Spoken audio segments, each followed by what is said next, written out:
자, 시작합니다. 오른쪽 전세권의 담보 제공 저당권 설정하는 거, 이거 왕별 판례예요. 2번하고 4번 볼 거예요.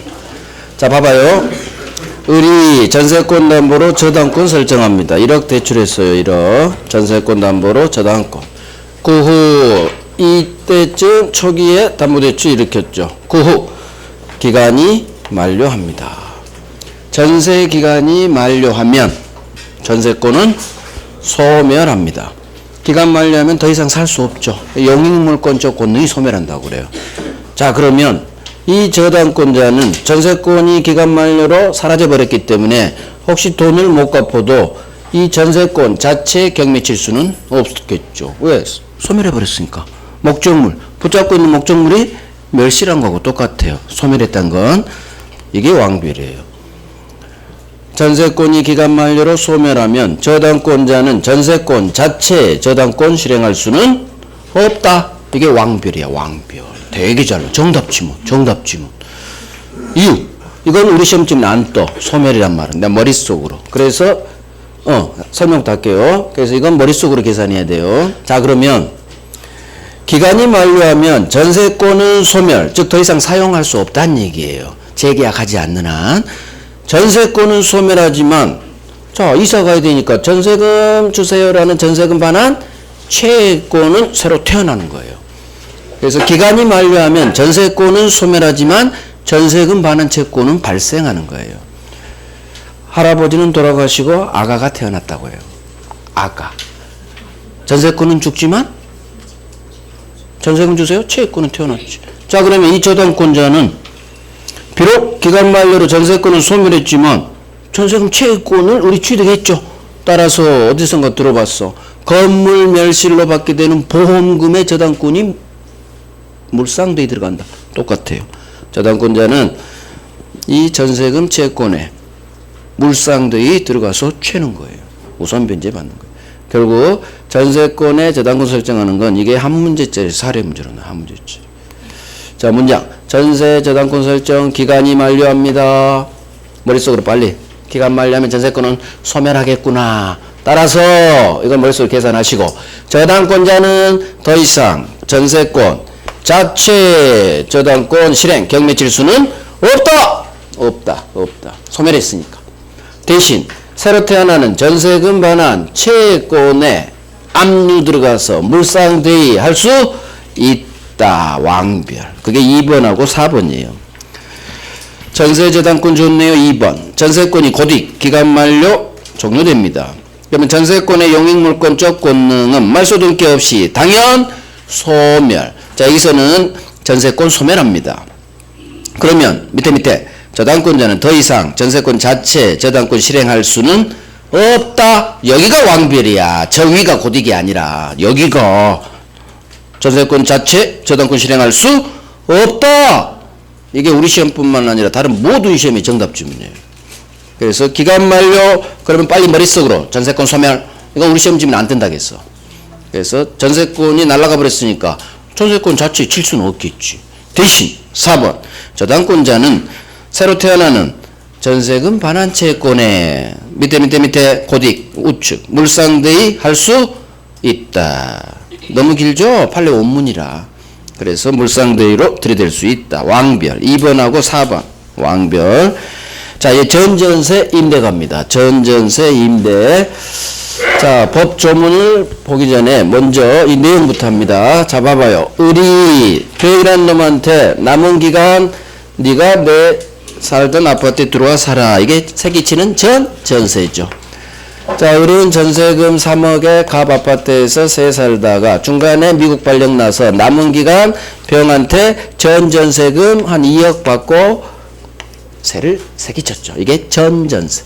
그러면 병은 전전세 설정 계약 플러스 전전세권 설정 등기를 하면 전전세권이라는 물권을 취득하는 거예요. 얘도 전세권이라는 물권, 병도 전세권이라는 물권. 이거 구를 전자야. 한번 굴리는 거, 새끼치는 거. 전대차, 전전세. 자, 그러면 전전세 임대는 그렇게까지 시험에 자주는 안 나와요. 30년에 한 번 나온 애들이야. 자, 전전세 했다고 해서 을에 이제 원자가 붙은 거예요. 전전세가 나오면 을에 원전세권이 소멸하지는 않아요. 전전세 했다고 해서 을의 전세권이 소멸하지는 않아. 그럼 전전세는 절대 지가 가진 권한 이상을 줄 수는 없어요. 그래서 원전세권의 범위를 초과할 수는 없죠. 그래서 남은 기간 내에서 세사라 이렇게 기존 존속기간 내에서 초과 못하죠. 그 다음 원전세권이 소멸하면 전전세권은 같이 소멸하는 거예요. 원전세권이 소멸하면 전전세권 소멸합니다. 자, 임차권이 소멸하면 전차권도 소멸. 대리인이 복대리인 선임했어요. 대리권이 소멸하면 복대리권도 소멸해요. 어미가 죽으면 새끼도 죽어요. 어미가 죽으면. 그래서 원전세권이 소멸하면 전전세는 소멸. 임차권이 소멸하면 전차권도 소멸. 대리권이 소멸하면 복대리권도 소멸. 다 같은 법리예요. 같은 법리. 새끼 쳤다고 해서 어미가 죽지는 않아요. 전배차했다고 해서 임차권이 사라지잖아. 무단전태했을 때 해지해야 소멸하지. 해지하지 않는 한 소멸하지 않는 거예요. 자기가 가진 권한 이상을 복대리인에게 줄 수는 없지. 똑같은 법리예요. 똑같은 법리. 자, 이제 법조문 하나 할 거예요. 전전세의 경우 책임. 거기 있죠. 법조문. 전세 목적물을 전전세 또는 임대한 경우에는 전세권자는 전전세 또는 임대하지 아니했으면 면할 수 있었던 어떤 불강력적 손해에 대해서도 책임을 부담한다. 이 조문이 그대로 나와요. 전세권자의 경우 전전세 너 안 했으면 면할 수 있었잖아. 불강력적 손해에 대해서도 이 경우로 하면 책임집니다. 이게 책임이 가정됐다고요.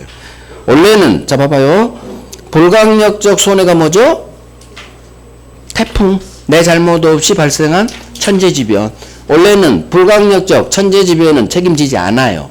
우리 밑본 과실책임이니까. 하지만 전전세의 경우에는 네가 전전세하지 않았더라면 면할 수 있었던 불강력적 손해에 대해서도 너 전전세했기 때문에 임마 발생했잖아. 책임져. 그래서 책임 가중이에요. 그래서 전세권자는 전전세하지 않았더라면 면할 수 있었던 불강력적 손해에 대해서 책임 부담한다. 긍정으로 끝나요. 긍정. 너무 깊게 매진하지 말아요. 그냥 흘러간 식으로 한 번 나왔으니까. 자, 마지막 중요한 게 여기에요. 전세권 가장 중요한 건 지금 하는 거예요. 지금. 자, 전전세 2억에 살다가 기간이 끝났어. 그러면 병은 이사 갑니다. 그러면 을로부터 지 전세금 2억 받고 이사 가야겠지. 을 빨리 내 전세금 2억 줘. 병이 그랬죠.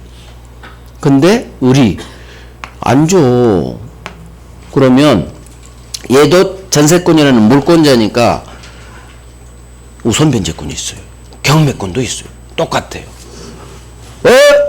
너 엄마 전세금 안 줘? 경매는 날려버려야지. 경매 바로 날려버릴 수 있을까요? 없을까요? 병은 을로부터 지 전세금, 전전세금 못 받았을 때 바로 경매 날릴 수 있다 없다? 자, 이 아파트는 누구 거? 갑 거. 을이 안 준다고 갑 걸 날려버리면 안 되지. 갑이 서운하지. 그래서 을이 전세금 안 줬다고 병이 바로 날릴 수는 없어요. 왜? 을 아파트가 얘도 세입자니까 갑 거니까. 따라서 전전세권자가 경매를 치려면 요건을 갖춰야 돼요. 경매 치려면 이 두 가지 요건을 갖춰야 돼. 첫 번째, 원전세권 소멸했을 것. 두 번째, 원전세권이 소멸하면 갑은 전세금 3억을 줘야 되겠지. 그런데 이놈이 안 줘. 전세권 설정자 갑이 을한테 줘야 될 원전세금 3억을 안 줘. 지급지치. 자, 무슨 얘기냐? 원전세권이 소멸하면 갑은 3억을 주고 을은 받은 3억에서 전전세금 2억 주고 이런 식으로 가야 되는데 이놈이 안 줘버렸다는 얘기지. 그러니까 을이 못 주고 있는 거지. 그러면 갑이 잘못하고 있는 거죠. 그때는 이제는 경매 칠 수 있는 거예요. 결국 전전세권자가 지 전세금을 받지 못해서 경매 치려면 원전세권을 소멸할 것. 설정자 갑이 을한테 전세금 안 주고 있을 것. 즉 갑이 잘못을 해야 경매 칠 수 있다는 얘기요. 결국은. 여기서 가장 어려운 건 이거예요. 나머지는 어떻게 좀 될 것 같아. 근데 이건 정확히 해줘야 돼. 무조건 경매 칠 수는 없죠. 이유 올 거 아니니까. 그래서 갑이 뭔가 잘못해야 돼. 갑이 전세금 안 줘야 돼. 근데 시험은 이게 나왔어. 원전세권 소멸할 것. 같이 하셔야 돼. 그러니까. 이것도 나오니까. 전전세. 자, 2번. 요건 동그라미 2번. 전전세금 지급해야 될 거고, 전전세금은 원전세금 한도 넘지 못할 거고, 3번. 존속기간도 마찬가지 원전세 기간 내야 될 거고. 자, 넘깁니다. 고딕이 안 중요해. 자, 효과. 책임의 가중. 그게 방금 본 법 조문이에요. 전전세하지 않았더라면 면할 수 있었던 불강력적 손해에 대해서도 전세권자는 책임 부담한다. 부담한다. 그 다음에 2번. 이게 방금 본 거예요. 고등만 봐요. 전 전세권자가 경매 치려면 첫 번째, 원전세권 소멸할 것. 두 번째, 전세, 원전세 설정자, 갑이 원전세권자 을한테 전세금 안 주고 있을 것. 그럴 때, 당신이 안 주니까 내가 전세금을 못 받잖아요. 경매 날려버립니다. 할 수 있다. 오, 이해됐어. 이해하고 반복이죠. 오케이. 별 3개짜리는 없어요. 30년 동안 한 번 나온 애들이에요. 전세권 소멸 갑니다. 소멸해서 멸실 있죠? 멸실. 자, 이 멸실 법조문이 그대로 나오는데 살짝 어려운 게 하나 있긴 있어요. 일단 한번 봐봅니다. 원래 목적물이 멸실하면 모든 물권의 공통 소멸사예요. 그런데 전세권은 특별히 법조문 2개를 해놔요. 목적물 멸실, 혼동, 소멸시효, 포기, 이게 모든 물권 공통 소멸사유잖아요. 자, 불가항력적 멸실이 있고 2번 전세권자 귀책 사유로 인한 멸실이 있어요. 자, 불가항력 제1항 전세 목적물의 전부 또는 일부가 불가항력으로 인해 멸실된 때에는 그 멸실된 부분 전세권은 소멸한다. 무슨 말일까요? 내가 살고 있는 전세 건물이 절반이 태풍이 날려버렸다는 얘기지. 항상 불가항력 나오면 책임 없는 사유 나오면 무조건 태풍이야. 태풍이 여기는 전부보다 일부가 중요해요. 일부 절반을 날려버렸어. 그러면 한번 생각해봐요. 내가 전세 살고 있는데 태풍이 건물 절반을 날려버렸다는 얘기지. 50%를. 그러면 나는 항상 우리는 선택의 기로에서 인생을 사는 거예요. 계속 남은 기간 살까? 1년 남았는데. 아니면 이사 갈까? 그러면 을은 경우수가 2개죠? 그래, 절반 무너졌어도 나 혼자 사니까 방 한 칸으로 살 거야. 그러면 사는 거고. 아니야, 나 절반을 못 살아. 그럼 이사 갈 거고. 자, 첫 번째, 삽니다. 산다 결정했어. 그러면 우리 현재 3억 전세에 살고 있는데 절반이 무너졌고 남은 기간 1년 산대. 절반으로. 그러면 기존 전세금 상태에서 1년 살까? 50% 절반 무너졌으니까 절반은 돌려받고 1년 살까? 어느 게 합리적일까요? 돌려받아야죠. 내가 불낸 게 아니니까. 내 잘못 없이 무너진 경우 계속 살 때는 전세금 무너진 비율에 따라 돌려받고 남은 기간 사는 거예요. 그래서 태풍이 절반을 날렸을 때 이 멸실된 절반 부분에 대한 전세권은 소멸하는 거예요. 이유, 전세금 돌려주게 하기 위해서. 전세금을 돌려받는 거예요. 절반에 해당하는 1억 5천 돌려받고 남은 기간 사는 거야. 돌려받게 하기 위해서. 자, 하지만 두 번째 경우수. 나 절반 못 살아. 남은 부분만으로는 못 살겠어. 그러면 이사 가야지. 이게 제2항이죠. 자, 제2항. 전항의 일부 절반 멸실의 경우 전세권자가 잔존 부분 남은 부분만으로는 못 살겠어. 전세 목적 달성할 수 없죠. 그러면 목적 달성할 수 없어 무조건 해지예요. 이사 간다는 얘기지. 그래서 주인한테 저 이사 갈 거예요. 소멸 통고하고 전세금 받고 이사 갑니다. 이해됐어? 못 살겠다 이사 간다. 그게 2항 쉽죠. 1항을 하는 거 1항. 이게 그대로 나와요. 멸실 부분 전세권은 소멸한다. 태풍이 날렸어. 이유 왜 소멸시키느냐? 전세금 돌려받게 해주기 위해서. 자, 하지만 두 번째 전세권자 귀책 사유라는 멸실. 이것도 법조문 그대로 나와요. 자, 봅니다. 제1항 전세 목적물의 전부 또는 절반, 일부가 전세권자의 책임 있는 사유로 멸실됐대. 즉 을이 불내버렸지 절반을. 그러면 전세권자는 손해배상할 책임이 있다. 말 돼요 안 돼요? 되잖아. 그래서 지가 불냈을 때는 여기 있죠. 손해배상 책임. 자, 오케이. 이해되죠?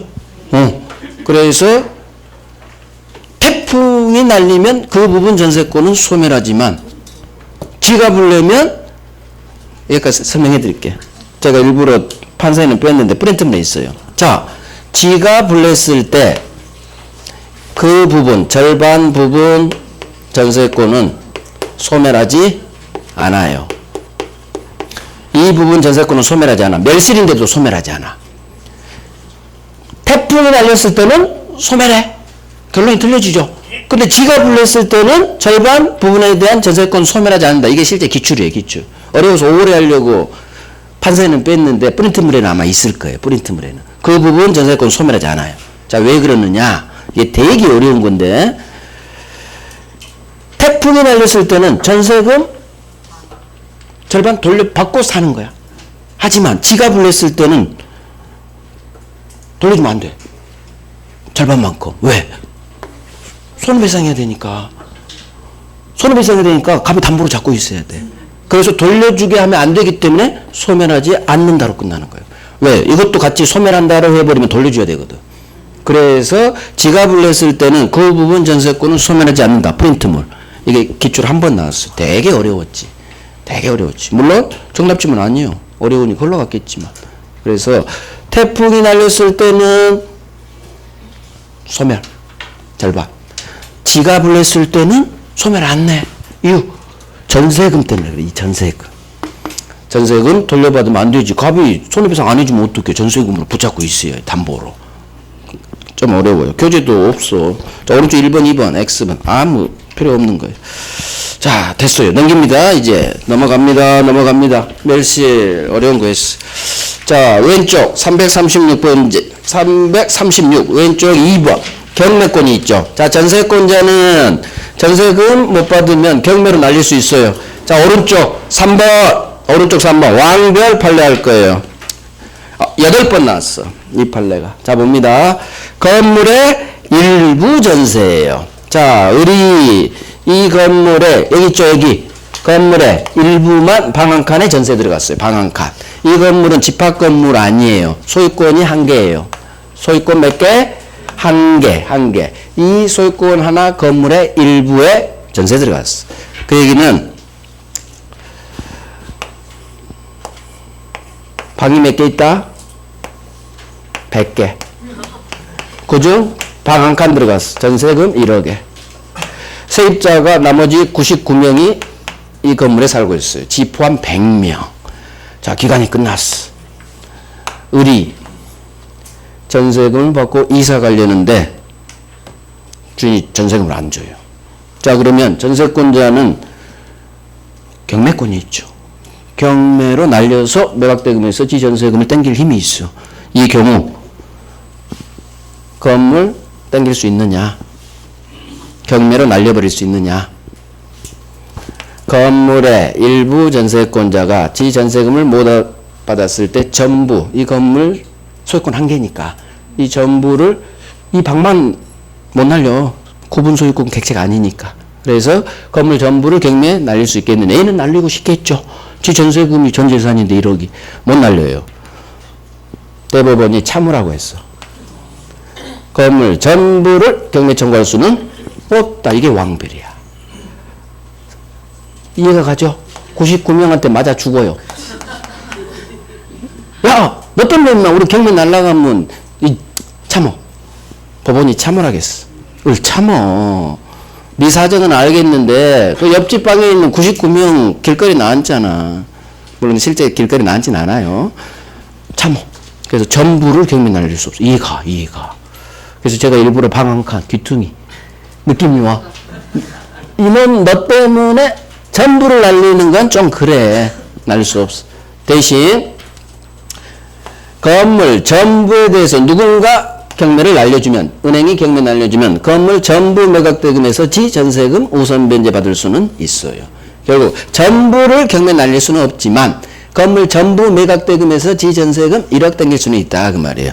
첫 번째 경매가 훨씬 잘 나와요. 자, 건물 일부 전세권자는 전세금 못 받았다고 해서 건물 일단 순서대로 할게요. 자, 일부 전세권자는 건물 전부에 대해 후순위 제끼고 지 전세금 우선 변제 받을 권리는 있어요. 전부에 대해서 우선 변제권이 있어. 즉 누군가 날리면 그 전부 매각대금에서 자기 전세금 챙길 수 있다 그 말이에요. 하지만 중요한 건 이거예요. 지 전세 목적물이 아닌 나머지 건물 부분, 즉 이 말을 전부 건물 전부에 대해서 경매 칠 수는 없다. 왕별 이게 왕별이에요. 전부 경매 칠 수는 없다. 이게 왕별이에요. 나머지 건물 부분이 전부하고 같은 말이에요. 전부랑 왕별. 밑에 부속물 매수청권. 자, 이렇게 해서 전세권 끝난 거예요. 자, 이제 유치권 갑니다. 유치권. 그래서 전세권 중요한 거 다 했어요. 지상권도 다 하고 4월달까지 물권법 다 합니다. 자, 유치권 갑니다. 유치권 페이지가 345.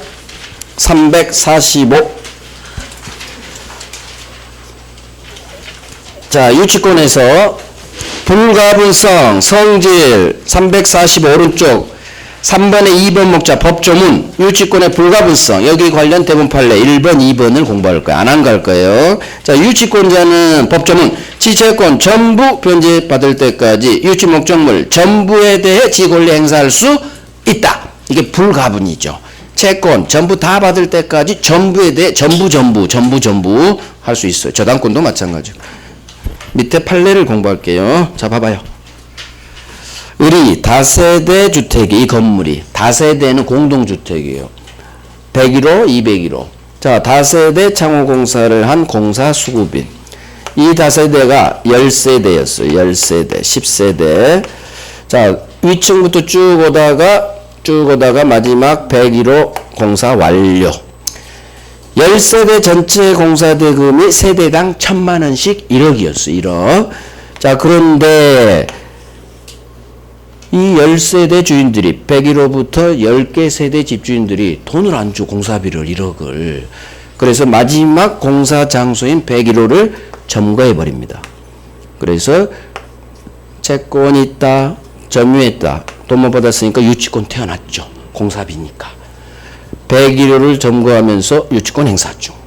자, 그러니까 101호 주인이 어쩔 수 없이 지 공사대금 1000만원 줍니다. 풀어. 늘 빨리 방 빼. 1000만원.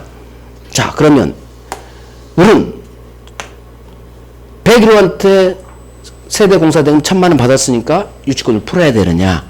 아니면 남은 건물 9천만원을 다른 세대로 또 못 받았으니까 안 풀 수도 있느냐? 그거예요. 즉 유치권의 효력이 채권 어디까지 미치느냐야. 당연히 공사대금 채권 전부에 미쳐요. 불가분성에 관한 판례야. 따라서 공사대금 채권 전부 다 받을 때까지 저 못 풉니다. 우리는 할 수 있어. 101호 주인은 죽어나는 거지. 다른 세대한테 다 받아야 얘가 풀 수 있는 거예요. 그래서 이게 불가분성. 유치권의 효력은 공사대금 채권 여기지 여기. 전부 다 받을 때까지 목적물 전부. 이 목적물은 지금 101호 점검주의 101호.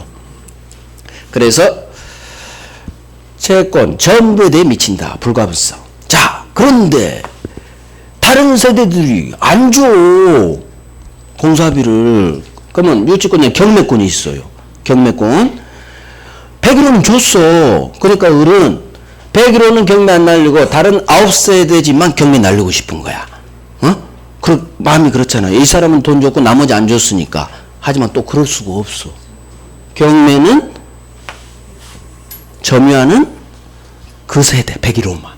이후 유치권의 효력은 점유물에만 묻히지. 점유.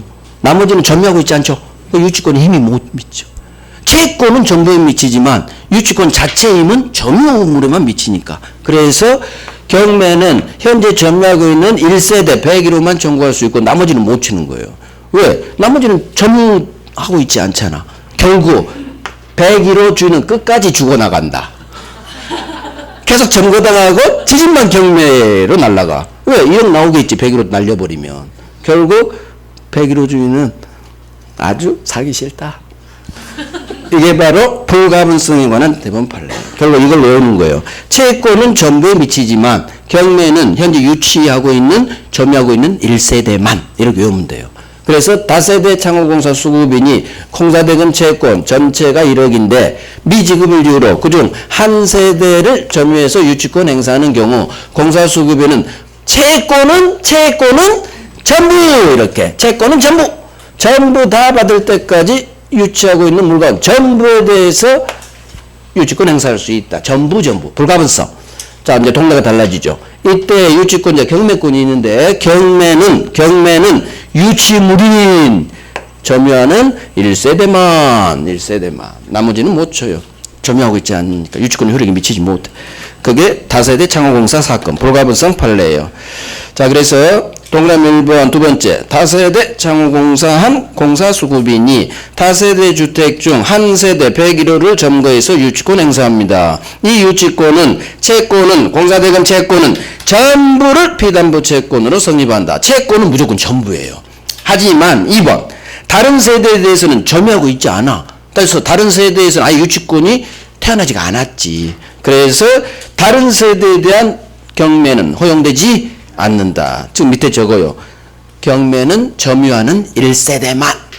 아마 프린트물에 있을 거예요. 프린트물로 정리하세요. 경매는 점유하는 1세대만. 이렇게 나와요.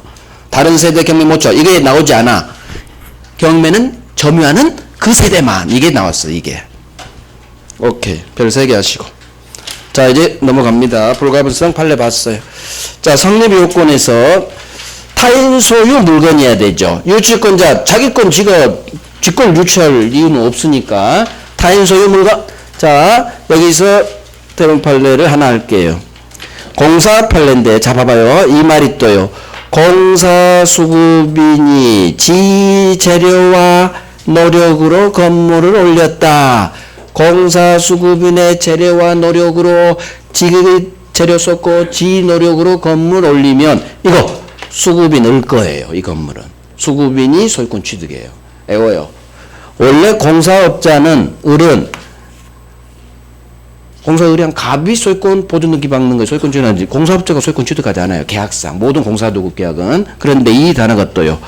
공사수급인의 재료와 노력으로 건물이 올라갔다 한 순간 네 거, 네 거, 수급인 소유예요. 수급인이 소유권 취득이에요. 따라서 이 경우 공사비 못 받아서 자기 소유니까 자기 소유니까 유치권은 안 돼. 판례예요. 남의 거야 되잖아. 을 입장에서. 근데 지 거라니까. 공사 수급인 재료와 노력은 네 거, 을 소유. 그러니까 유치권 태어나지 않는다. 자, 봐요. 4번에 있어요. 4번. 자기 소유물에 대해서 유치권 태어나잖아. 두 번째 줄. 그래서 판례가 세 번째 줄. 고디. 공사 수급인의 재료와 노력으로 이 단어가 뜨면 수급인의 재료와 노력으로 건축 이게 뜨면 수급인 소유 네 거, 을 거. 자, 자기 거에 유치권 태어나지 않겠죠. 뭐 중요하진 않아요.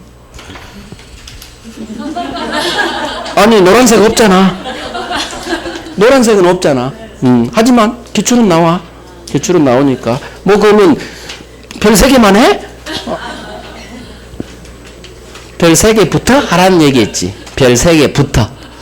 자, 가장 중요한 채권과 목적물과의 결연성이죠. 2번 아주 중요하죠. 여기가 왼쪽 오른쪽이 가장 많이 나와요. 특히 오른쪽이 유치권에서. 자, 1월달 한 거 비용이 나와야지. 결연성이 있죠. 채권이 목적물 자체로 발생했지.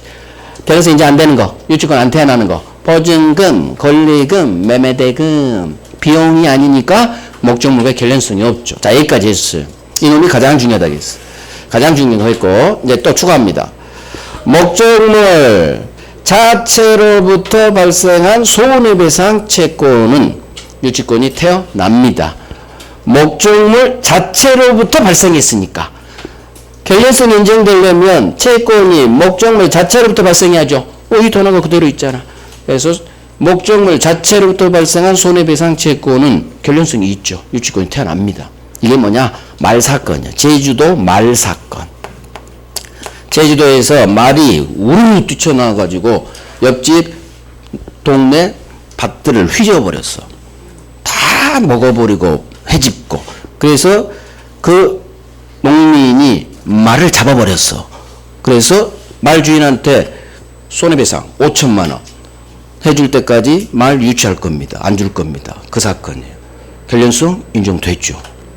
말로부터 발생한 손해배상 채권이니까 목적물 자체로부터. 그래서 이 경우 유치권 태어나는 거야. 자, 말은 잡아도 돼. 하지만 개다. 개한테 물렸다. 잡지 마요. 더 물려. 유치권 잡아야지. 개 잡아야지. 개는 물려. 내 말 잡을 때 힘들었어요. 뒷굽으로 많이 차였어. 하지만 개는 물려. 그래서 개든 말이든 손해배상 채권을 위해 잡아버리면 유치권이 태어난다는 얘기예요. 목적물 자체로부터 발생했으니까. 이게 왼쪽 4번이에요. 목적물 자체로부터 발생한 손해배상 채권. 구체적으로 왼쪽 기출. 가축이 타인의 농작물을 먹어 발생한 손해배상 채권은 결연성 관계가 인정된다. 그래서 가축 농작물 나오면 제주도 말 사건 유치권 태어납니다. 자, 하지만 여기 봐요. 채무 불이행으로 인한 손해배상 채권은 과연 유치권이 태어날까? 채무 불이행 손해배상 채권. 단어 자체에서 느껴봐. 비용이 없죠. 목적물도 없죠. 그러니까 결연성이 없는 거지. 그냥 일반 채권이에요. 채무 불이행 손해배상 채권은 결연성이 인정되지 않아서 유치권이 태어나지 않는 거예요. 하지만 또 저기 봐봐. 채무 불이행 손배 채권인데 앞에 무슨 단어가 있어요? 비용 채무 불이행이죠. 비용 채무 불이행에 따른 손해배상 채권은 비용이 보이죠. 비가 보여. 비가 보여. 공사대금은 비로 읽으라겠어요. 공사비, 필요비, 유익비. 비가 보이네. 그러면 비용 채무 불이행 손해배상 채권이 결연성이 인정된다는 얘기예요. 비용이 보이니까. 비용 채권자기 때문에 비용 채무 불이행 손해배상 채권도 결연성 인정시켜줘요. 비용 나오면 무조건 결연성 인정되는 거예요. 자, 마지막. 계약맹신탁에서 부당이득 반환 채권. 자, 계약맹신탁. 그림이 병, 을, 갑.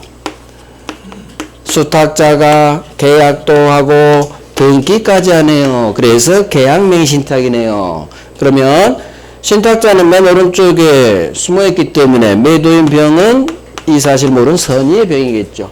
그러면 선의의 병을 위해서 약정은 무효지만 병을 위해서 수탁자 등기 유효 수탁자가 소유자.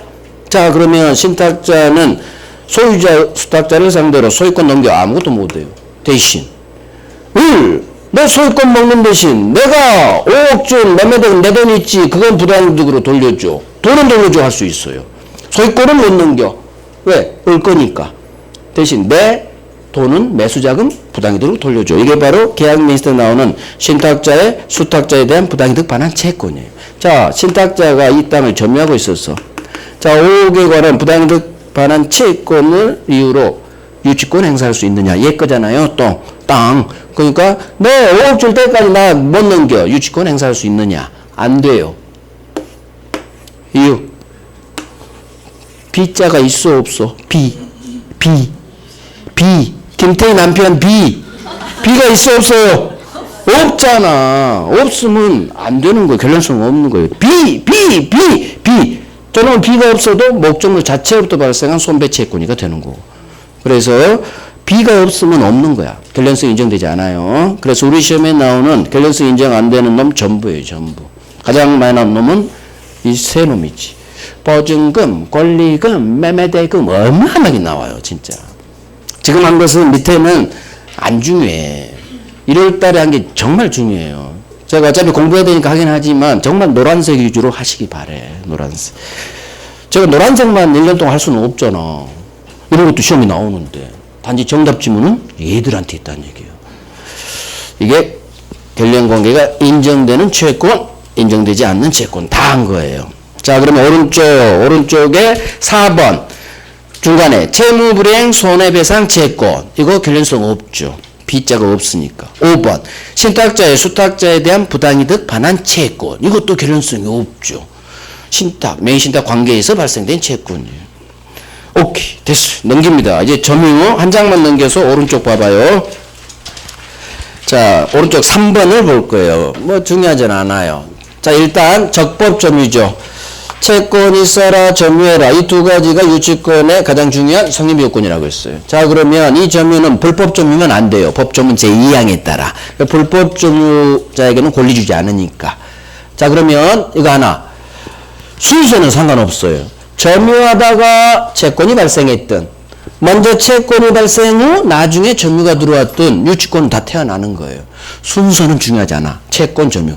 점유하다가 나중에 채권이 발생했든 채권이 먼저 발생 후 나중에 점유가 들어왔든 상관없다는 얘기야.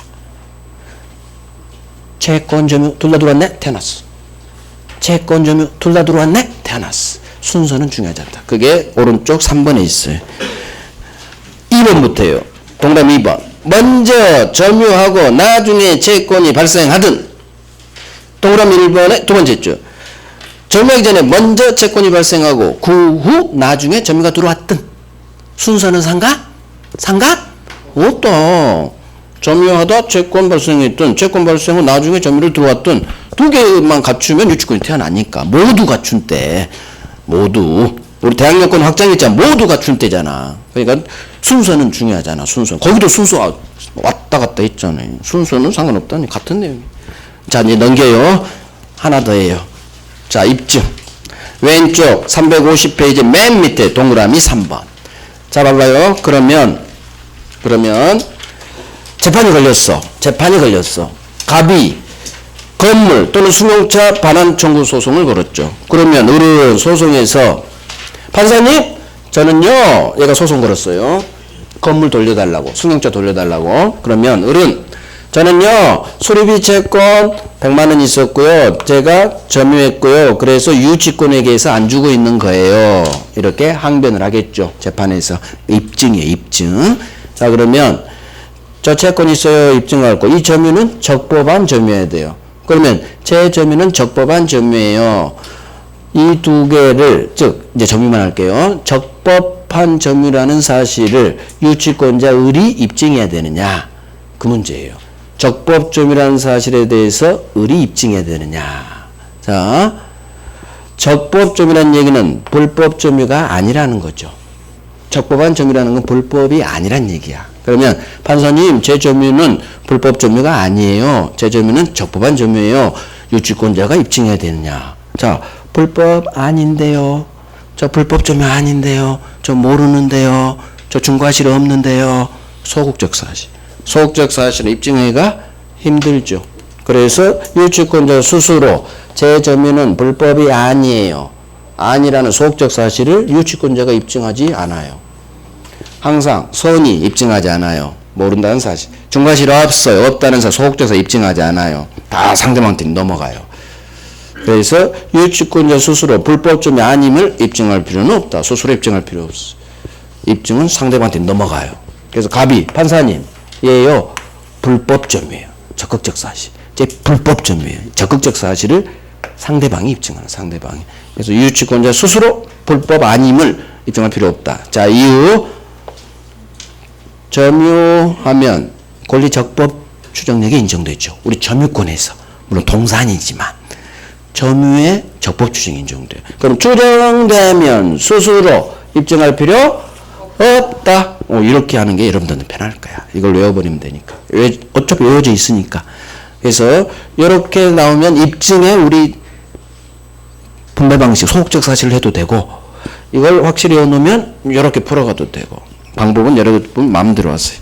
자 3번 점유자는 적법 권리가 있는 걸로 추정되니까 유치권자 스스로 적법 점유 사실을 입증할 필요가 없어요. 자 우리 시험 이렇게 안 나왔고 왼쪽 기출을 봐요. 유치권자 갑은 유치권 행사를 위해 자신의 점유가 불법 행위로 인한 것이 아님을 증명해야 된다. 이렇게 나왔어. X지문으로. 그러면 불법이 아님을 증명해야 된다고 느껴야 돼. 아닌 걸 어떻게 증명하니? X 이렇게. 그래서 불법 아님을 스스로 입증하는 게 아니죠. 어렵죠? 어려워. 입증은 항상. 그래서 그냥 이렇게 외워요. 점유의 권리 적법 추정되니까 이게 여러분들도 쉬워. 저 같으면 왼쪽이 더 쉽거든요. 저는 소송법을 해서 입증을 아니까. 이걸 안 해오고 저는 아닌 걸 어떻게 입증해. 이렇게 저는 그냥 나와버려. 하지만 저는 교수잖아. 여러분들은 이게 안 돼. 그러면 쉬운 방법은 결국 이렇게 가는 게 여러분들 더 쉬워요. 하지만 입증을 자꾸 배우고 선이 몰라요, 없어요 이런 건 입증 안 하거든요. 이게 나중에 실력이 쌓이면 이렇게 하는 게 훨씬 편하다고. 불법 아닌 걸 입증 안 해. 입증은 갑한테 넘어가. 갑이 너 불법이야. 갑이 입증하는 거지. 어떻게 아니란 걸 입증해. 그래서 유치권자 스스로 불법 아닌 건 입증하는 게 아니다. 하지만 이게 어렵다 여러분들한테는. 결국 이렇게 가시라. 이게 더 쉬워요 여러분들한테. 점유에는 권리적 불법 추정되니까 추정되면 유치권자 적법점유가 추정되죠. 추정되니까 유치권자 스스로 입증할 필요 없다. 이게 더 쉽다고. 이렇게 하시라고. 자, 그래서 된 거예요.